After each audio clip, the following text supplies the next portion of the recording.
Sida, Gaëtan Dugas n'a jamais été le patient zéro. Dans une récente étude, des chercheurs britanniques confirment que le mythe du patient zéro à l'origine de l'épidémie de sida aux États-Unis n'a jamais existé. Le Québécois Gaëtan Dugas, longtemps suspecté de l'être, a en réalité été victime d'une erreur de chercheur à l'époque, même s'il était bien infecté par le VIH.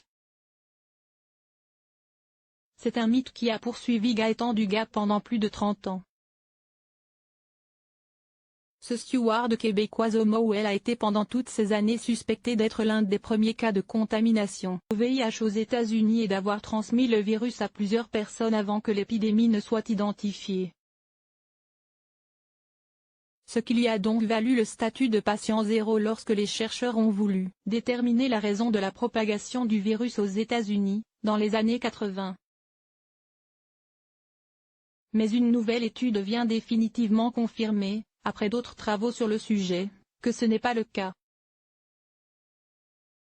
Dans la revue Nature, les chercheurs de l'université de Cambridge rappellent comment, à l'époque, les scientifiques en sont venus accidentellement à l'étiqueter comme tel, alors que ce dernier n'était que l'une des milliers de personnes infectées avant que le virus de l'immunodéficience humaine, VIH, ne soit connu.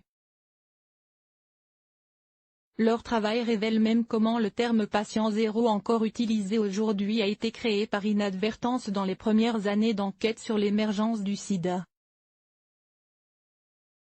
Ils ont pour cela combiné les recherches d'un historien de l'université avec les résultats de dépistage génétique sur des décennies d'échantillons sanguins.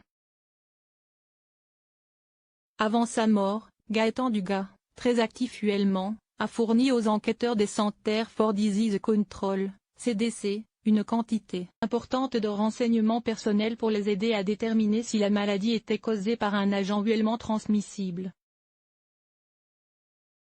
S'ajoute à cela une confusion entre une lettre et un chiffre et le patient zéro est né, et le steward blâmé à titre posthume.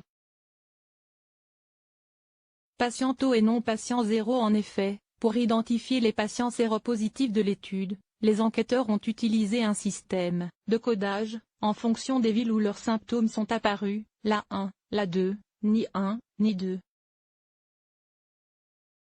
Gaëtan Dugas n'étant pas américain, il fut baptisé KO57 pour Outside of California, en dehors de la Californie. Un surnom qui a été ensuite abrégé par la lettre O. Seulement, certains chercheurs discutant de l'enquête ont commencé à interpréter l'ovale comme un chiffre, et le patient O est devenu patient zéro. Zéro est un vaste mot, il peut ne rien dire mais il peut aussi signifier le commencement absolu, souligne le docteur Richard McKay, principal auteur de l'étude.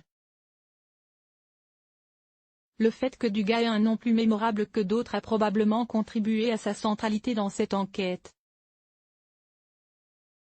Lorsque les résultats ont été publiés en 1984, Gaëtan Dugas est décédé la même année en raison de sa maladie. Depuis des décennies, cette erreur est souvent évoquée, mais les chercheurs de l'université de Cambridge apportent une preuve supplémentaire, l'analyse du génome de cet homme d'après ses échantillons sanguins de 1983 démontre qu'il n'était même pas un cas de base du VIH à l'époque.